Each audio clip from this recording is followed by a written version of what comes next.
comme un père. Exhorte les jeunes gens comme des frères, les femmes âgées comme des mères, celles qui sont jeunes comme des sœurs, et en toute humilité. Verset 3. Honore les veuves qui sont véritablement veuves. Si une veuve a des enfants ou des petits-enfants, qu'ils apprennent avant tout à exercer l'activité envers leur propre famille et à rendre à leurs parents ce qu'ils ont reçu d'eux, car cela est agréable à Dieu. Celle qui est véritablement veuve et qui est demeurée dans l'isolement met son espérance en Dieu et considère lui toujours dans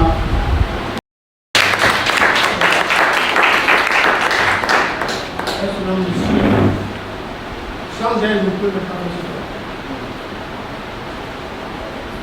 Je vous dis encore, sans madame-là, le Seigneur ne pourra pas nous aider. Nous ne sommes pas du monde pour pouvoir nous dédier au monde, mais le Seigneur nous a confié assez de charges. Nous avons presque 3 missions en Église et le village. Donc, le Seigneur, regardant le cœur, il bénit. Amen. C'est le conseil que nous avons. Donc c'est grâce à elle qui m'accompagne. Et n'importe où elle est à mes côtés. Elle est vendeuse. Elle va au marché. Mais le ministère dépasse le marché. Voilà. Le Seigneur vous bénisse. Nous ceux qui sont ici, si vous n'êtes pas là, le monsieur ne peut pas bien faire le travail. C'est un secret. Si vous bannissez vos femmes, le ministère ne va jamais comprendre. Vous allez tourner en rond. C'est ça. Donc, je vous conseille pour un ministère. Et de l'autre côté, c'est l'évangéliste Pascal qui va venir avec sa femme. Mais le budget est délimité tellement pour exceptionnellement sur le mois, sinon il allait venir avec sa femme. Juste parce que le cours que nous allons faire demande quelque chose. Vous pouvez vous asseoir. Oui. Le cameraman c'est mon fils et le qui est ici aussi c'est mon fils.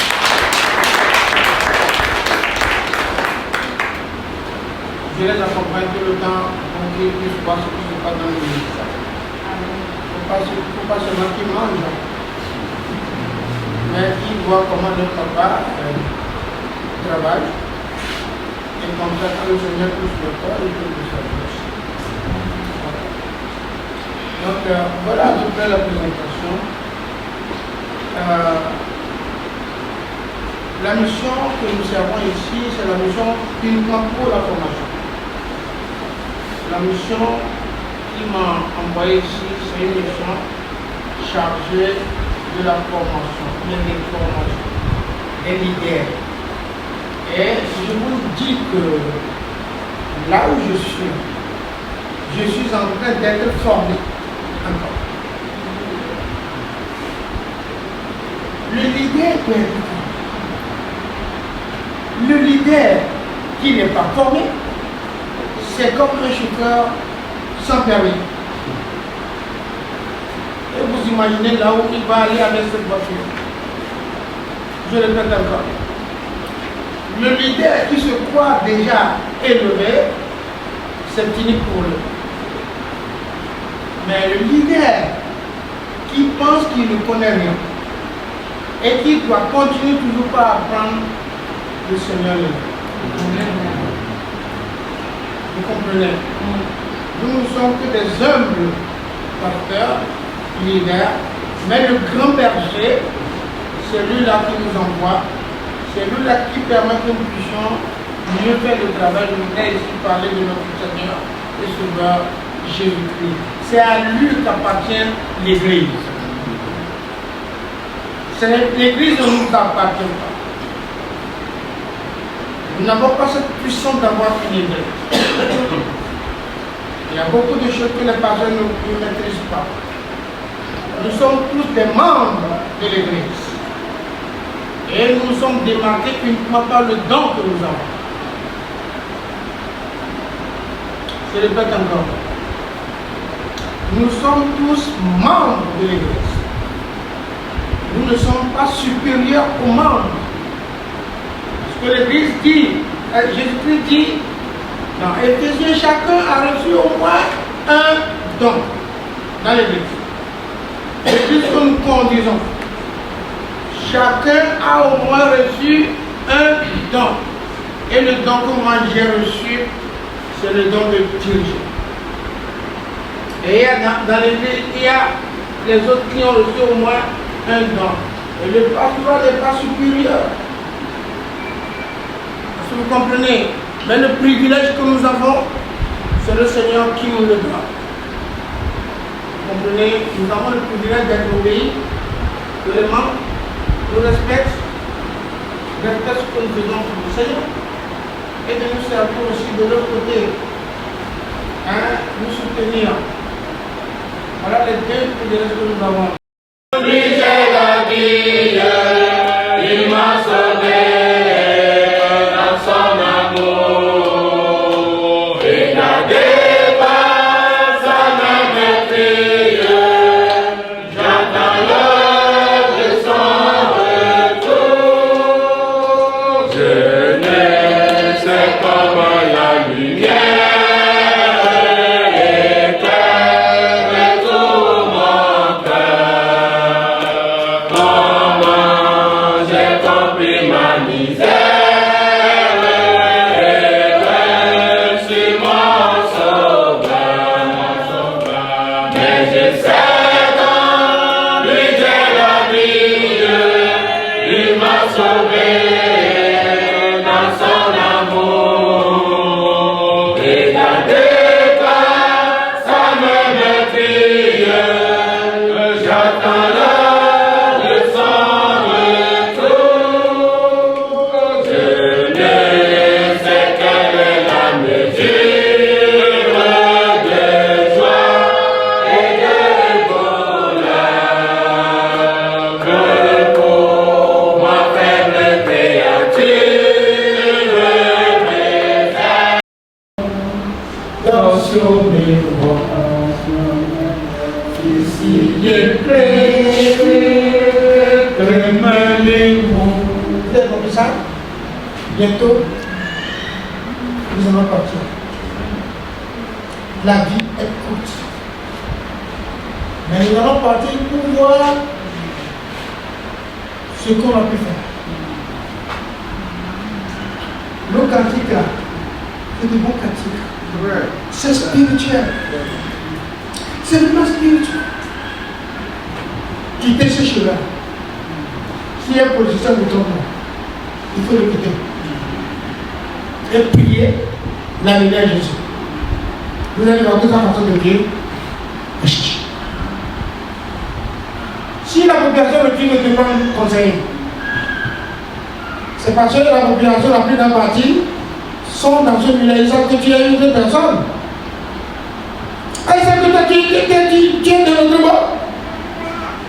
Jésus nous connaît. Comment on va prendre toi la lumière?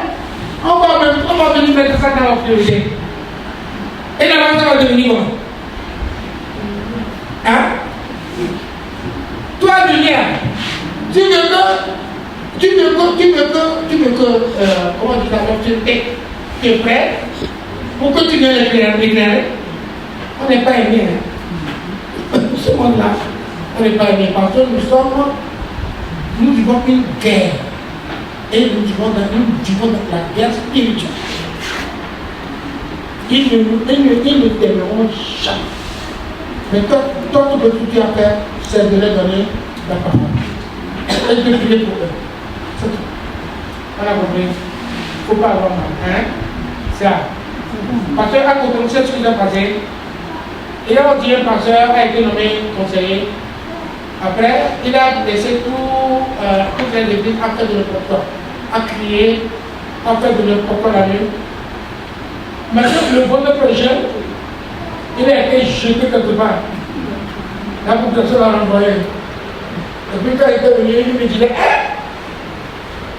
on va prier pour qu'un chrétien soit conseiller. Je dis pourquoi? Comme ça, on va bien crier.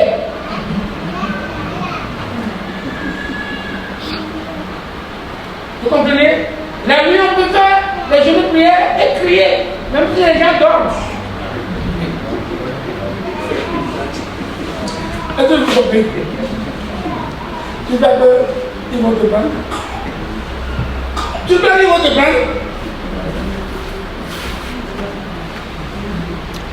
Quand on dit chrétien, dans le système politique, il faut mettre de dévaluation. Nous devons attendre pour le monde. Les vrais chrétiens, les vrais leaders, ils sont là. Ils sont là. Ils sont là. Quand tu les rencontres, tu vas écouter. Nous ne sommes pas comme les ministères et d'autres églises là qui se chantent. Non. Nous avons la pensée du Seigneur. Comment les cœurs seront en paix. On a compris?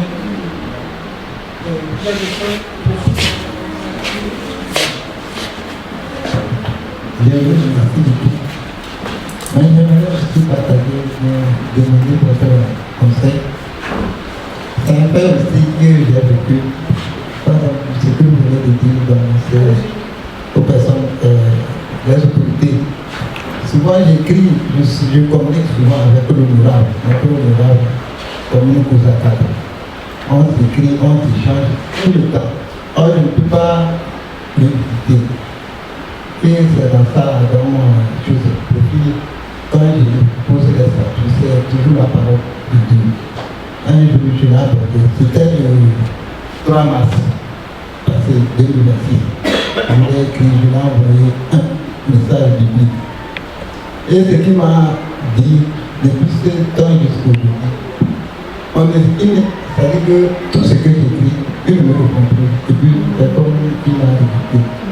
Et j'étais aussi avec le DG de structure. Parfois, quand il a besoin d'employés là-bas, il me demande, j'envoie quelques ouvriers. Et là, il m'a donné rendez-vous le dimanche. Il a dit que j'ai eu la plupart. Et il m'a dit, depuis là, tu ne m'as pas dit que tu es chrétien. Si j'avais su comme ça, on ne devait pas marcher ensemble. Et que si c'est comme ça, là, depuis là, je n'ai pas su. Et que toi, je suis comme ça, au lieu de te battre et chercher ton avenir, tu préfères te donner pour des choses de paresseux comme ça. Et depuis ce jour-là, il m'a dit que si c'est comme ça, là, c'est fini entre nous. Et c'est aussi comme ça, jusqu'à ce jour aussi. Lui et moi aussi, on ne sait que plus. Donc pour le message de l'honorable, j'aimerais un peu qu'on partage.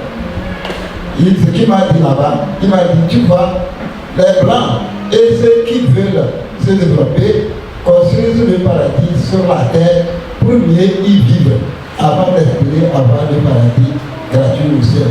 Mais hélas, nous ici, beaucoup d'entre nous souhaitent vivre l'enfer, pauvreté et sans effort et espérer avoir le paradis gratuit au ciel. Et c'est ce qu'il m'a dit. Et c'est fini. Ok, merci pour le partage. Ce que moi je vais te dire, l'évangile ne nous appartient pas. Bravo. Je suis en train d'enseigner à la radio sur la prédestination. Un sujet délicat pour un pasteur qui n'est pas venu, un pasteur qui n'a pas eu à subir certaines expériences, il peut faire une confirmation en même temps. Mais la prédestination, moi j'ai été formé surtout par les calvinistes qui étudient beaucoup ce sujet. Et je voudrais dire que les calvinistes, la prédestination de l'élection est un sujet basé sur la préscience de Dieu. Vous savez que la qualité de Dieu, l'un des caractères puissants de Dieu, c'est la préscience. Et qu'est-ce que cela veut dire? Il connaît tout. La préscience est basée sur la connaissance de Dieu. Pas de limite. Il connaît avant, aujourd'hui, après. Est-ce que ce Dieu qui est puissant, souverain, ne pourra-t-il pas connaître réellement ceux qui vont donner la vie à Jésus? Réponds-moi à cette question. La préscience basée sur la connaissance de Dieu, par définition, hier, aujourd'hui, demain. La préscience couvre là. Vous savez que Dieu, quand on parle de Dieu, il y a des caractères. Il y a la souveraineté. Il y a quoi encore? Il y a quoi? Il est omnipotent. Dieu d'abord est souverain. Il est omnipotent. Il est omniprésent. Et omniscient, c'est-à-dire quoi? Il sait tout. Hein? Il sait tout.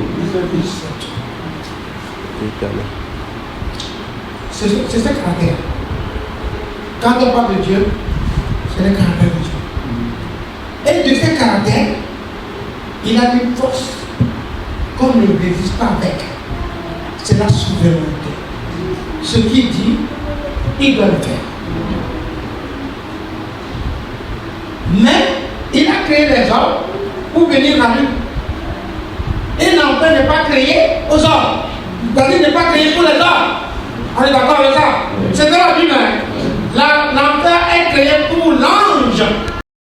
Qui a insisté que le Seigneur fasse grâce à faire Camille avant que lui ne meure. Je profite par cela pour poser une question à propos de ce que nous avons comme habitude chez nous aussi. Quand quelqu'un est décédé, que la personne soit chrétienne ou pas, on dit Dieu a donné, Dieu a repris. Qui dit ça? Je me demande est-ce que Dieu le prend ou bien c'est l'homme même l'homme lui-même qui est satisfait, qui est rassasié d'âge et il demande au Seigneur ressort-moi. Donc c'est un slogan qui est dit sur chaque cimetière Dieu a donné, Dieu a repris. Moi je suis contre cela. Ça c'est l'émotion et le sentiment des hommes. On lui dit qu'il est réservé aux hommes de bois une seule fois. Le temps ainsi à une personne de quitter sur cette terre, c'est Dieu. Sur cette base, moi je ne trouve pas amalgame que quelqu'un dise Dieu a voulu, il a donné la vie et il a repris. C'est mon point de vue. Merci beaucoup. Non, je dis ce que je dis. Nous intéressons trop au monde. Vous comprenez? J'avais fait cette étude à la radio aussi. Nous intéressons. On dit l'intérêt là. On pense que la mort a plus de force. La mort n'est qu'un passage que l'individu va passer, aller rester soit en enfer, soit chez Dieu. Nous n'avons pas traité ce sujet tout le temps. Et tout ce que tu dis là, c'est dit que la Bible. C'est pas toi qui le dis. C'est pas de nouveau. Il y a déjà ça. C'est ce que moi je dis pas. Il y a déjà ça dans la Bible. Ça n'a rien d'étonnant. C'est ce que je voudrais que vous compreniez quoi. Hein? Ça dit c'est pas étonnant. C'est pas une formule magique. Je suis en train de que l'être d'elle voir qu'il n'y a pas de situation. C'est difficile. Moi je leur dis, l'œuvre de Dieu c'est par la foi. Dieu connaît notre situation dans laquelle nous sommes. Nous voulons le faire pour la gloire de Dieu, mettons-nous à Dieu. Dieu le fera. Et toutefois, j'ai constaté que quand il y a un tel encouragement et on se met ensemble à faire le projet sur les gens, que Dieu nous bénisse. Amen. C'est ça le bon témoignage. C'est-à-dire Dieu, il intervient.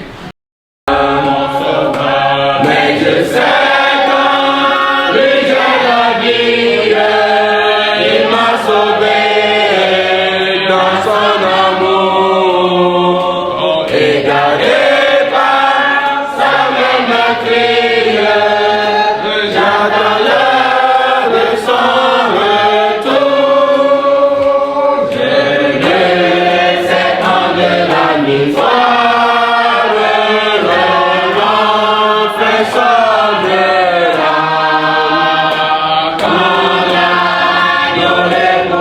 sa grâce, grand-mère, lui ne tendra me croisera, mais je sais qu'en lui j'ai la vie, il m'a sauvé dans son amour, et gardé par sa même prière, j'attends l'heure de son retour. Donc, est-ce que moi, si je vous salue, je fais encore un peu de bien, il y a envie Je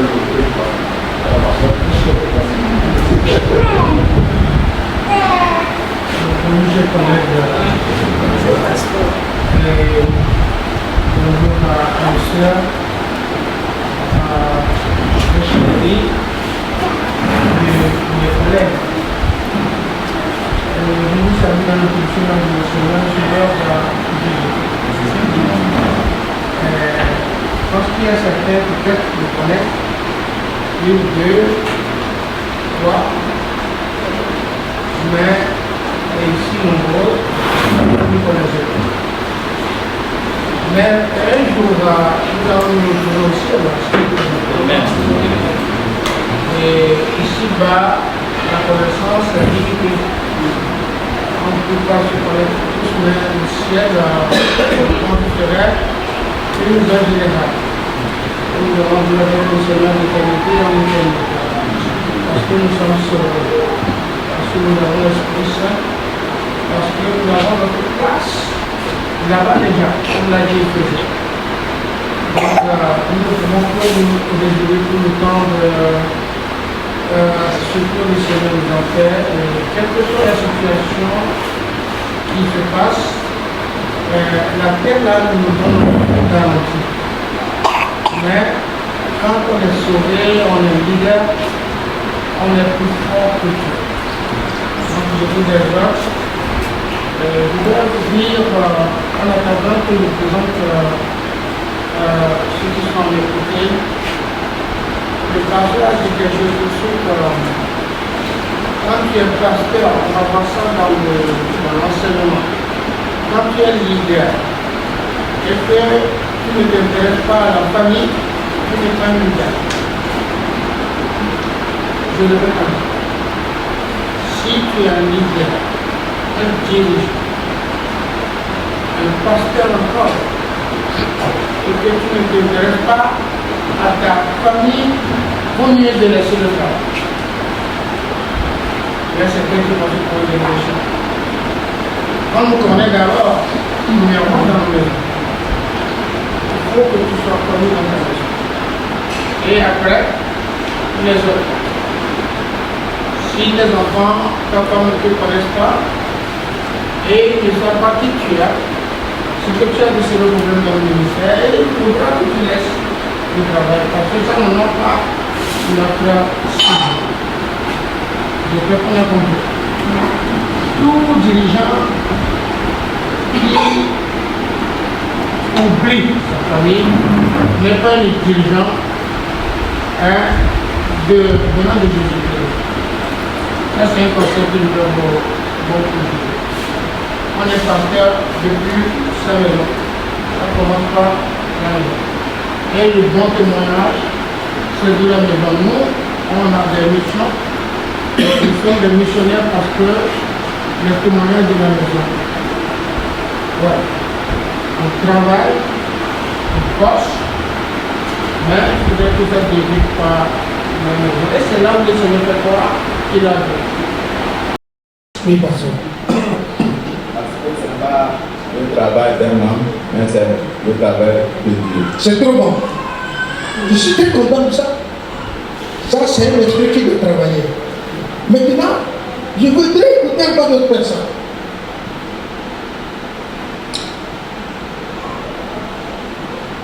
C'est simple.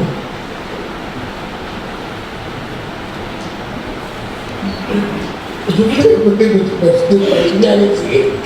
Oui, c'est répondre à la question. C'est-à-dire, pourquoi c'est un don spirituel? Voilà, un don spirituel en ce sens que c'est un travail en esprit. Jean 4 va dire Dieu est esprit et il faut que tout ce qui l'adore en esprit. Je suis d'accord avec vous que tout doit se faire en esprit. Ça c'est trop bon. Je vais encore écouter. C'est très simple. Oui, docteur. Ici.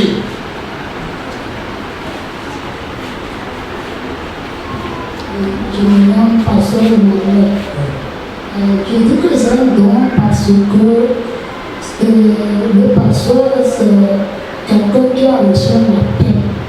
Et celui qui l'a appelé, c'est lui qui lui donne ce don de l'Église. C'est tout bon.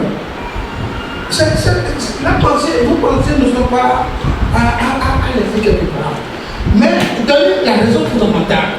Pourquoi Dieu voudra que ce don pour ce dirigeant-là, c'est spirituel? Pourquoi ça?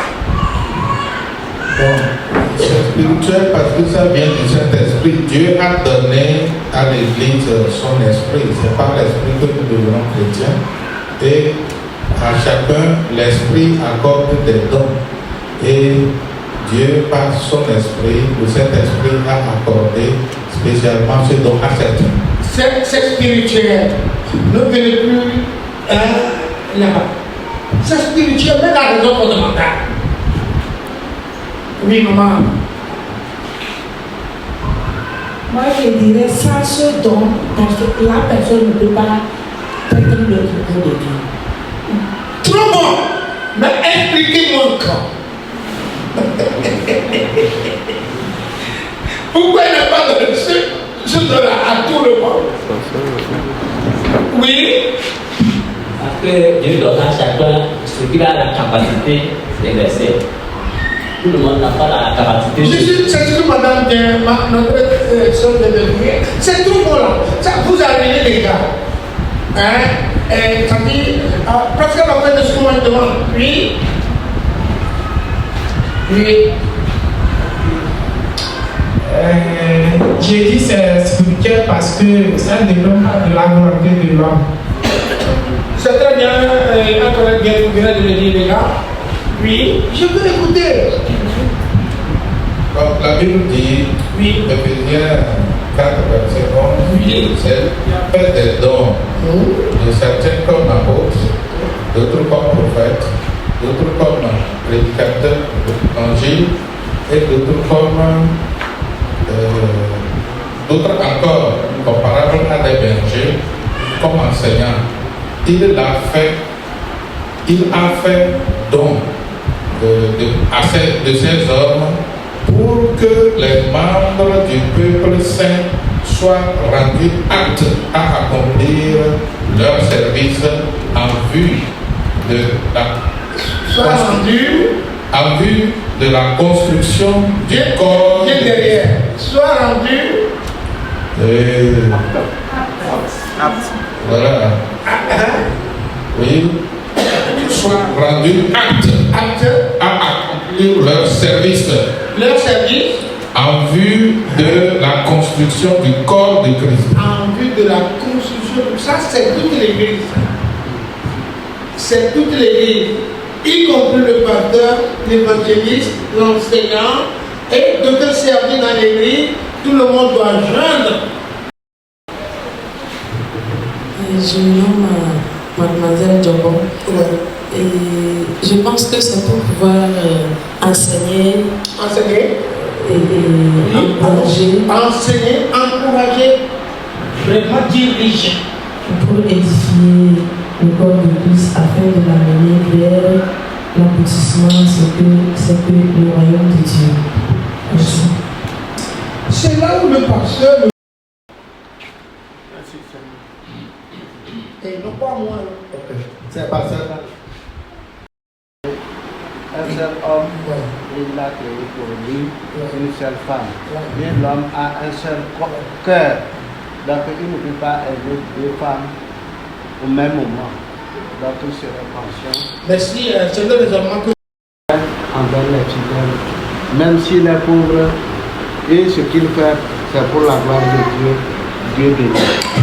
Mais la richesse aussi, aujourd'hui dans les grandes villes, tout comme dans les villages, si même, bon, par exemple, une fois au cours d'un séminaire, bon, avec les pasteurs et les diacres, nous étions ensemble, mais un pasteur était avec moi à côté. Notre pasteur est venu, il dit, bon, hey, toi, sors. On a appelé pasteur, on n'a pas appelé n'importe qui ici. Je lui ai dit, oh, vous connaissez pasteur, c'est un pasteur. Que c'est un pasteur ça? C'est un pasteur. J'ai dit c'est un pasteur, c'est moi je le connais, c'est un pasteur. Pourquoi il voulait le faire sortir de sa situation dans laquelle il est? Donc il ne s'est pas bien comme les autres. Donc voilà, dans ces choses pareilles, des fois, je ne sais pas s'il faut dire que ça le disqualifie. Il a considéré quoi et il n'a pas voulu accepter tous les pasteurs. Merci. Je vous remercie sincèrement. Vous avez quelque chose aussi? Nous sommes venus nous entraider. Dites tout ce qu'il y a pour que nous puissions les travailler. Nous croyons bel et bien que le Seigneur que nous vivons et que nous servons est celui-là qui, d'une manière ou d'une autre, bénit le pasteur afin qu'au travers de lui, son peuple puisse aussi obtenir des bénédictions pareilles. Donc dire qu'un pasteur ne peut pas être riche, c'est quelque part limiter Dieu qui l'ait choisi pour qu'il soit un canal pour enrichir ou bien pour élever le niveau des autres. Donc, merci. Ok, je vais vous aider à comprendre cette situation. Oui.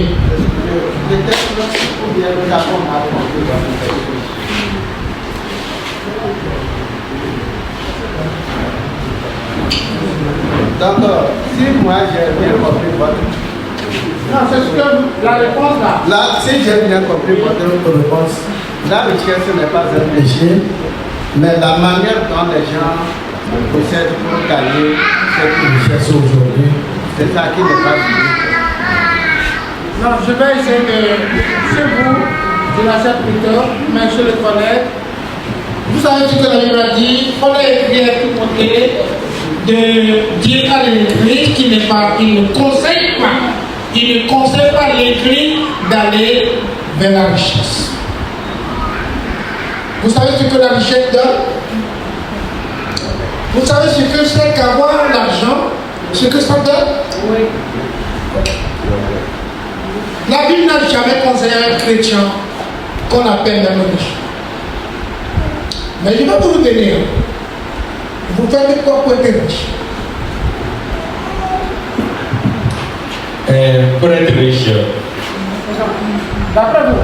Oui, d'après moi. Tu fais quoi pour être riche? Le texte par lequel nous avons passé et là où nous sommes arrivés, ce serviteur du Seigneur que nous voyons qu'il est riche, c'est que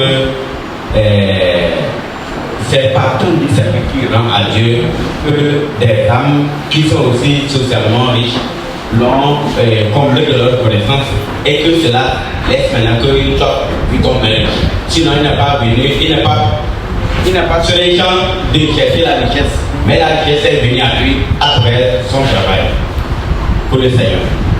Et une question d'abord. Oui. Donc c'est un travail que le cadre de faire. C'est-à-dire, j'achète votre travail, vous êtes engagé par quelqu'un qui doit te payer ça? Non, si je comprends. Vous travaillez pour que les membres vous paient? Non. Oui. Je parle du travail, toute activité que l'homme mène. Et non, parler de nous sommes dans le secteur militaire. Oui. Toute activité que le serviteur de Dieu mène pour la gloire du Seigneur. Je vais vous envoyer dans le livre des Anges, chapitre 2. Vous allez bien lire ce livre-là. Vous allez voir qui d'entre eux est riche. Je vous demande toujours de lire la Bible, de dire dans le contexte biblique, de défendre votre propre sort, c'est anti-biblique. Vous voulez dire quelque chose, vous connaissez? Oui, d'accord.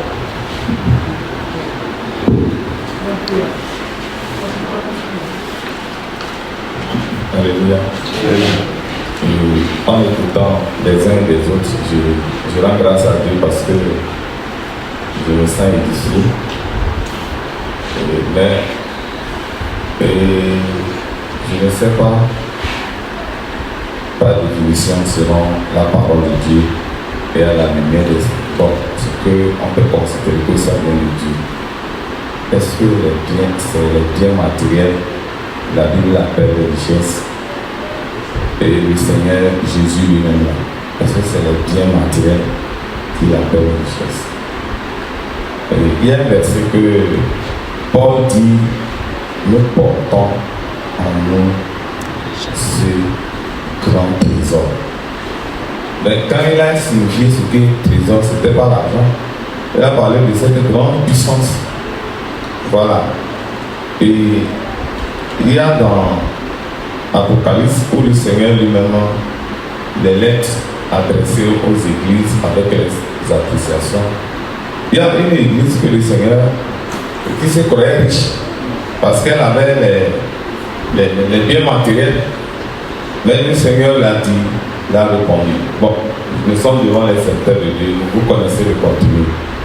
Maintenant, même dans l'Ancien Testament, quand le peuple marchait avec Moïse ou après Moïse, et qu'ils devaient partager, après finalement ils ont conquis la terre promise et qu'ils devaient se partager cette terre-là. Ceux qui étaient des serviteurs de Dieu, qu'est-ce que Dieu leur avait dit? En partageant les terres, les domaines, voilà. Dieu les avait dit, vous ne les donnez pas, moi-même je suis leur héritage. Donc si moi je comprends, la vraie richesse, c'est Dieu lui-même. C'est Dieu lui-même. Donc, aujourd'hui, hier, un pasteur m'a posé, un ami pasteur m'a posé une question. Dans tel événement, je ne vous ai pas vu. Parce qu'il voulait me confier quelque chose. Il ne m'a pas vu là-bas, il m'a appelé, il m'a cherché. J'ai dit, révérend, là-haut, là-bas, voici la raison, la raison, la raison. Parce que ce que les gens, les principes que vous nous définissez pour être serviteur, quand moi je viens là-bas, si vous allez, certains d'entre vous là, vous allez considérer ces principes-là. Peut-être que je n'atteins pas 1%. Donc, à quoi sert de venir dans un milieu où je vais être frustré? Est-ce que c'est leur appréciation qui fait de moi certain de Dieu? J'ai entendu le Seigneur m'en parler, je l'ai vu. Donc, je sais ce qu'il m'a dit. Donc, tout ce que les gens peuvent dire, ça n'engage que eux. Donc, je voudrais bien que, étant ici et durant les jours, que nous considérons, nous parvenons à comprendre c'est quoi vraiment cette richesse que les hommes de Dieu doivent obtenir. Est-ce que je suis pour que les hommes de Dieu soient dans le manque? Je dis aussi non. Si certains leur croient a été dans le manque, comme Paul a dit, Paul a jeûné parce que arrêté dans certains jours, il n'y avait pas la nourriture à manger. Donc il était obligé de jeûner. Vous-même mettez-vous à sa place. Et puis c'était des jeûnes qu'il a eu. Il a déjà lui avait été imposé. Parce qu'il n'y a pas de nourriture. Il était un homme de principe. Donc Paul est resté serviteur de Dieu en jeûnant. Est-ce que quelqu'un d'entre nous, ici, avant nous, avant Paul, non, après Paul et à notre temps, a-t-il connu le Seigneur comme Paul? Mais cet homme qui n'avait rien, qui a jeûné. Donc, et aussi, moi je crois bien que si vraiment, moi je ne suis pas Paul, je suis tonton Jacques. C'est comme ça mon nom. Donc, je ne dis pas que moi mon épreuve doit être ne pas avoir la nourriture et d'être forcé à jeûner. Peut-être que si ça m'arrive comme ça là, je vais abandonner la foi. Donc, ce qui est à moi dans le royaume, je dois vraiment le posséder pour que le nom du Seigneur soit glorifié. Que ce soit les biens matériels, que ce soit les richesses spirituelles. Je pense que si vraiment je suis sauvé et que Jésus m'a appelé à le servir, je ne vais pas manquer de ces choses-là. Merci beaucoup. Vous voyez, le serviteur en voulant chercher de l'argent ne peut jamais être ça. Il ne pourra jamais être ça. Le mot là ne pourra jamais vivre dans sa vie. Ce que le collègue vient de dire, nous autres on l'a dit compris. Dieu a promis le matériel à Israël, mais à nous aujourd'hui, Dieu ne nous promet plus la terre. Ce qui nous promet, c'est le ciel. C'est pourquoi quand vous lisez dans Éphésiens chapitre 1, lisez-moi.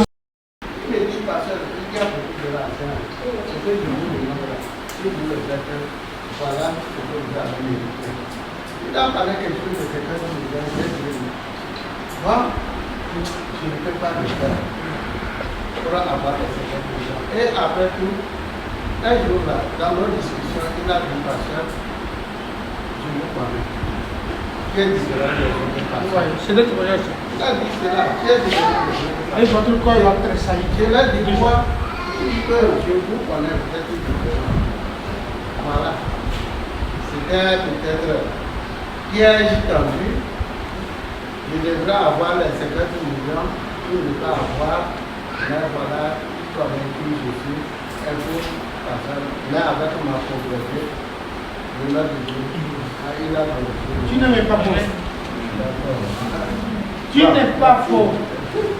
Le leader, le chrétien, n'est jamais pauvre. Quelqu'un veut te voir pauvre, mais tu es plus riche que lui. Quand un païen te voit que tu es pauvre là, il faut prier pour lui. Nous là, nous sommes des princes. Nous sommes gâtés. Imagine le nombre d'anges qu'il y a ici. Le chrétien ne se connaît pas. Imagine l'ange que le Dieu nous donne, que les païens n'ont pas.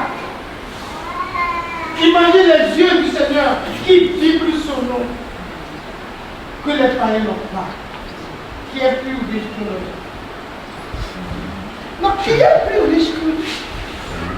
On dit, tu es converti, on te donne des anges pour garder. C'est ce que mon fou ne connaît pas dit au nom du sang de Jésus. Ça, c'est tout grave. C'est ça. C'est pour nettoyer le péché. Nous avons des serviteurs. La Bible dit que nous sommes plus autoritaires que les anges. Ils vont vivre à notre départ. Les êtres spirituels, que vous n'avez jamais vu, tu te couches là, tu sens que tu sont des gardiens. Tu manges là, tu sens que tu sont avec toi. N'importe où là, ici là, ils sont là, présents. Seulement nous ne pouvons pas les découvrir, mais ils sont là. Ils sont nos protecteurs. Vous ne voyez pas la grandeur que nous avons devant, dans ce monde-là. Le monde-là a un temps. Nous, on n'a pas un temps. Nous, on va vivre d'éternité à l'éternité. Mais des gens qui n'ont pas reçu Jésus, ils vous rendent le problème pas. Contentez-vous, réjouissez-vous, a dit qu'il est bien. Je vous le dis, réjouissez-vous. Vous comprenez? Non, l'idée, c'est toi qui dois élever la foi. C'est toi qui dois construire l'église. Mais quand tu te fais, tu es déjà déçu. Imagine ce que l'église là. Non, dis-moi, si le combattant, le guerrier, il est déjà fait là. Ceux-là que tu vas diriger là, ils vont devenir quoi? Je vous en supplie. Quand on parle de la sobriété, on est arrêté là-bas beaucoup parce que la sobriété parle de l'excès. L'excès d'une chose donnée. C'est ça. Le pasteur a dit, quand on prêche, viens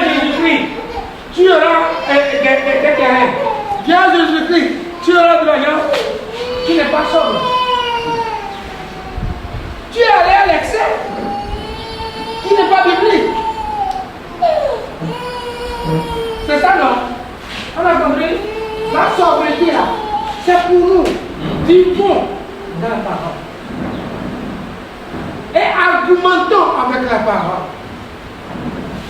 C'est pourquoi nous devons être de bons lecteurs. Que la Bible ne nous fatigue pas.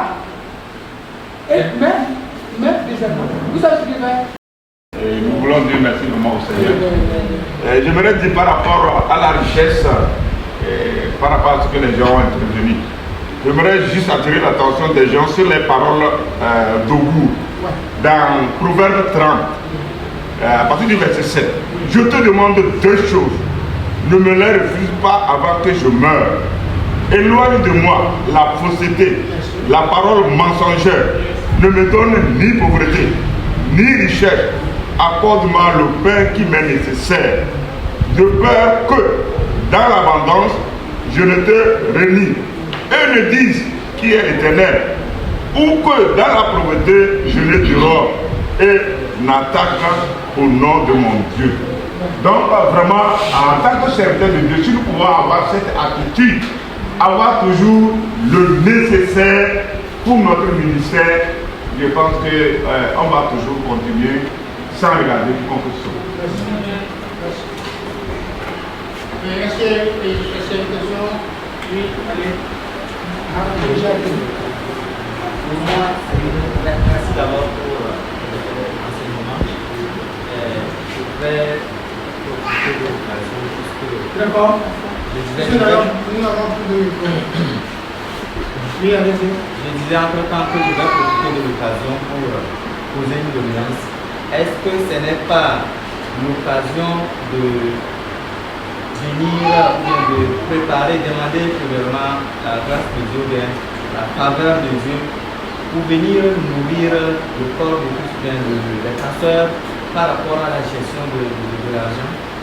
Parce que la plupart du temps, nous parlons de tout, sauf côté argent, comment un pasteur doit, un dirigeant doit gérer ses finances. Parce que quoi qu'on dise, on en a besoin de l'argent. Et pour l'avoir, il faut savoir gérer aussi cet argent que Dieu nous confie. Et malheureusement, beaucoup passent de côté de cette gestion et ils finissent, ils sont toujours là dans des situations où ils soupirent, où ils sont en train de se lamenter, toujours et toujours. Alors, c'est une doléance. Est-ce que ce n'est pas nécessaire pour que les prochaines formations que vous aurez à organiser, vous venez nourrir également comment gérer les finances, comment un dirigeant peut gérer, dans quel domaine un dirigeant peut gérer ses finances pour que tout ce que Dieu lui donnera, qu'il puisse se fructifier également pour être en abondance. Pas comme dans le monde, mais pour pouvoir subvenir à ces besoins. C'est la doléance que je voulais poser. Merci. Ok, je vais vous donner un conseil à ce niveau. Depuis longtemps, il y a des rumeurs, pas rumeurs, mais je l'avais aussi pris comme cela, que le pasteur ne doit pas travailler. Je l'avais considéré comme cela. Mais quand le Seigneur m'a posé dans le ministère, il m'a fait voyager beaucoup. J'ai compris que là, c'est d'abord des idées à arrêter. Et c'est des idées qui vont détruire même le dirigeant. Qu'est-ce que j'ai vu? Moi, mes partenaires, aujourd'hui, il y a certains qui sont des avocats, il y a certains qui sont des pasteurs, mais sont des entrepreneurs.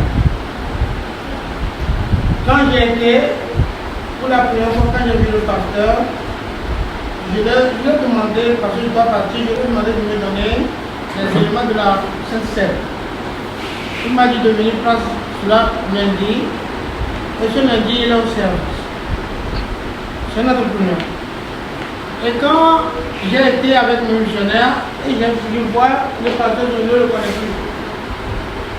Parce qu'il avait son casque, et il avait sa blouse. Et puis le missionnaire dit quoi? Il t'a dit, je me demande pas. Qui est avec moi dans la voiture? Il dit, tu ne me connais pas celui-ci là qui t'a promis quelque chose.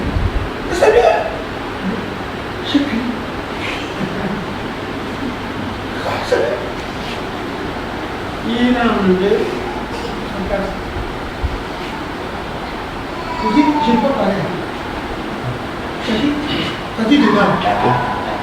Je me suis transformé. Et vous savez ce qu'il a dit? Mais quand je le reconnais plus. Et c'est pas ça baptiste. Il dit, il dit non, c'est pas notre entreprise. Il m'a montré sur la entreprise. Une grande entreprise. Et il continue, il dit, l'église où je suis venu là, l'église peut nous payer combien? Parce que aux États-Unis, vous payez au pasteur, les baptistes, je ne sais pas, je sais que les autres ont dépassé, les ministères là. Vous payez un baptiste au moins pour 10 000 $. Pour que l'église paie à un pasteur, il faut 10 000 $. Le pasteur baptiste américain ne prend jamais 5 000 $. Tu vois ce qu'il va faire quoi avec ça? Tellement que les églises sont restées comme ça aujourd'hui. Et on écrit ça de la presse, vous cherchez des pasteurs. Je suis que quand elle est trouvée, on va aller là-bas. On ne va pas t'accepter parce que tu es tout là, il ne veut pas reconnaître votre diplôme. Parce que c'est comme ça. Et les églises sont là sans pasteurs. Et il m'a dit combien l'église peut le payer. Lui là, 10 000 $, c'est zéro pour lui. Et il m'a dit quelque chose qui a touché mon cœur. Que cette église-là, il a embauché les membres de l'église.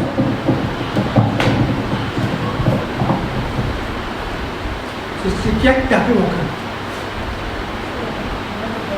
Il dit il a embauché les membres de l'église. Est-ce que vous voyez ça maintenant? Si on ne veut pas sortir, on est dans notre carcan, dans l'autodestruction. On est là pour envier quelqu'un qui te parle. Tu veux l'envier. Le pasteur doit travailler. Si vous ne le faites pas, Cara, je vais vous le dire au nom de Jésus-Christ, le pasteur doit travailler. Doit, je sais, doit, c'est pas peu, il doit travailler. Il faut demander à ton ami pasteur Joseph. Le pasteur doit travailler. Quand le pasteur travaille, il est à l'aise, il peut enseigner aussi la vie. Ça là. Les éléments qui sont... Non, c'est dur. C'est difficile. L'homme n'aime pas accepter ça. Pour faire sortir ça tout bleu, il ne faut pas que tu sois soumis aux gens. Quelqu'un qui dort là, il fait la vérité. Quand tu viens là, tu passes à côté de prêcher la vérité. Parce que lui qui te donne, c'est un adultère. Et une fois que tu vas prêcher ça, il va sortir. C'est le ministère qui font ça. Je ne sais pas les baptistes aussi. Mais si vous faites ça, parce que l'église appartient à Jésus-Christ. Ce n'est pas vous. Nous devons nourrir l'église. Si quelqu'un ne veut pas faire bien là, on le chasse. Vous avez dit, on chasse ou on. Lisez 1 Corinthiens chapitre 5. On ne va pas lire. Il faut lire les maisons. Ça veut dire il faut les ôter. Il faut les faire sortir. Moi, tu fais ça là. Pour moi, je t'avertis. Je vois ça encore. Je t'avertis. Le troisième. L'église va évoluer. Quand l'église est trouve, je suis que tu vas partir.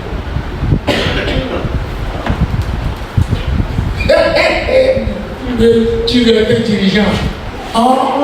Les caractères de dirigeants sont déjà là-bas. Dans un côté droit. Nous devons être sérieux. On doit frapper.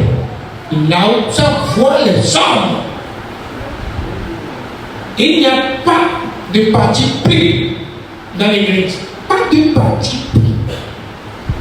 Que lui, c'est mon ami, avec moi. Jésus nous a aimé, qui allait à la croix, Quand tu vois un homme, tu dis c'est mon ami, et il peut faire des bêtises, et tu le laisses là-bas, tu vas rencontrer un jour. Vous voyez, toutes les dispositions de Jésus-Christ, c'est pour purifier son Église. Toutes les dispositions de la Bible, c'est pour purifier l'Église. Est-ce que vous comprenez?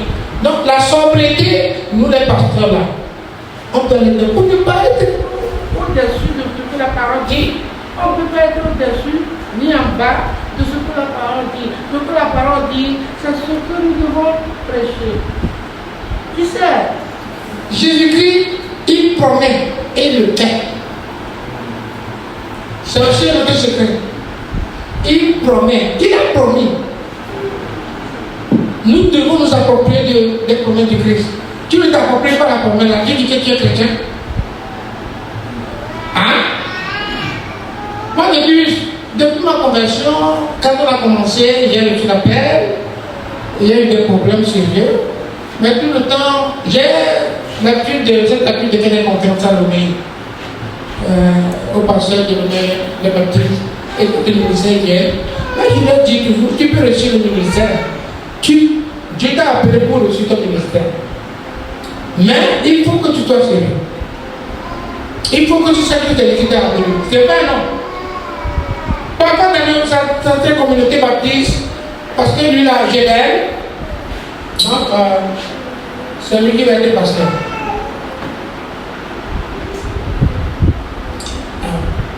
Vous me regardez. Les serviteurs de Dieu, les pasteurs, et il y a un fait qui est vrai. C'est la lutte pour des besoins quotidiens dans les foyers pour l'éducation de leurs enfants. Nul ne peut nier. Et certains, c'est ce qui veut que les gens changent les formules. Attends d'abord, attends. Quand tu dis personne ne peut nier, moi je peux nier. Ok. Pourquoi je dis non, je ne vais pas continuer. Pourquoi je dis que moi je nie? Je vais te dire, ceux qui connaissent un pasteur qu'on appelle pasteur de Léo, le pasteur Théophile, il est à la radio Providence. Nous avons les baptistes là, on peut deux radios. Il y a la radio Providence, c'est un autre ça. Il y a la radio La Grâce. Nous allons à la radio La Grâce. Mais l'autre pasteur baptiste, c'est la Providence. Et sa femme, ma femme, est la grande sœur de ce pasteur. Tu sais ce qu'il me dit? Nous avions 6 ans, 50 ans. Et tout le temps me dit, pasteur, comment tu vas arriver à veiller sur la vie de ce soir? Tout le temps me fait peur. Et le monde se vire. Et tu as encore 6 ans. Comment tu vas t'en sortir? Je dis, on se raconte nous deux là. Parce que lui il a 2. Moi j'ai 5. Et je n'avais pas prévu me laisser. Quand il dit ça, après je suis assis, je dis c'est lui. Je ne peux pas vous laisser là, laisser la femme. Lui là tout le temps, il me fait peur. Ah! Moi je ne me souciais même pas. Et puis comment je vais faire même si c'est là-bas? Quand je sais que Dieu, est-ce que tu es bébé? Que tu vas te mettre la main? Ne pas tout le temps, il me fait peur. Parce que moi je crois que le Seigneur pourra. Parce que je n'ai pas voulu.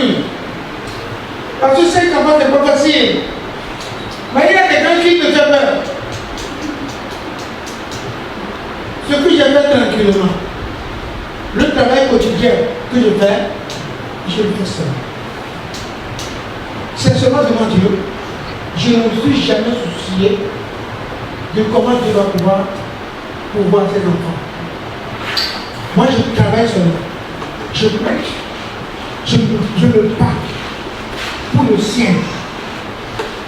Et j'ai oublié. Je vous dis la vérité de mon. Parce que ce que le pasteur me dit, quand je vais le regarder là, je me fais un déchet. Je ne veux pas le regarder. Mais après tout, tu as commencé par te démarrer. qu'il dit, je suis attaché à son travail. Il faut demander à ma femme. C'est aux États-Unis, un jour, le directeur m'a appelé. Que tu travailles pour? Quand tu travailles avec les blancs, ils seront parce que tu n'as pas les rapports. Il m'a appelé. Il dit, tu travailles pour? Est-ce que tu as le temps de ta famille? Est-ce que tu as le temps de ta famille? Non. Il faut venir là. Il faut venir là. C'est ta famille, la première. Après ça, les autres. Ce sont ceux qui ont permis que j'ai un bureau à la maison. Parce qu'il faut voir des enfants. Que vos partis. J'ai un bureau pour les parents qui sont dans le bureau. Quelque part. À la maison, j'ai un bureau. Je dois écouter la voix de tous. Qui parle. C'est sur les conseils que j'ai pu savoir que mon premier ministère, c'est ma famille. Le premier ministère du conseil, c'est sa famille. Je vous avais dit, j'avais complété ce que par frère Caleb avait dit aujourd'hui. Un bon pasteur, appelé par Christ, la première église, c'est ça maintenant. Parce que l'église constitue l'ensemble des familles. Vous comprenez? Mais si tu n'as pas une bonne famille, comment tu peux impacter le lot? Donc c'est pour te dire que moi je remercie le Seigneur. Je ne sais pourquoi dans sa grâce Jésus m'a tant aimé. Je sais que j'ai la vie en lui.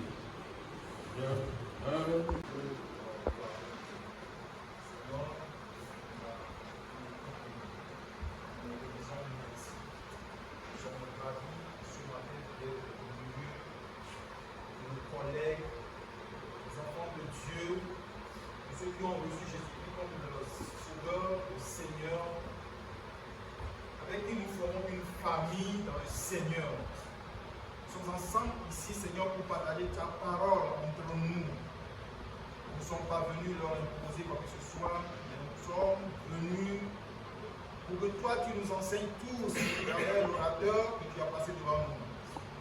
Éternel, nous te disons merci parce que déjà, rassemblés ici, toi, tu es au milieu de nous.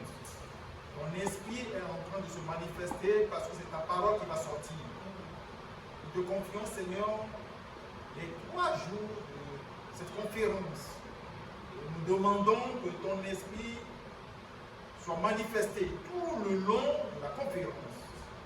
Que ton esprit nous instrue. Nous en avons énormément besoin. Nous ne sommes que des fainéants devant toi, des riens devant toi. C'est toi qui nous aimons. C'est toi qui mets, Seigneur, cette substance, cette parole, cet enseignement en nous. C'est toi qui nous édifies, Seigneur. Ce matin, quand nous sommes ici, Seigneur, nous te demandons de nous préparer, Seigneur, de préparer nos cœurs pour accepter, pour recevoir de toi ce que toi tu trouves bon pour nous, ce que toi tu trouves utile pour nous donner, Seigneur, dans le leadership et par la suite dans le foyer chrétien. Nous demandons, Seigneur, qu'en sortant ici, nous sortons revigorés et que nous partons, Seigneur, en forme. Nous partons, Seigneur, satisfaits. Nous partons parce que toi, tu nous as enseigné. Papa, nous te disons.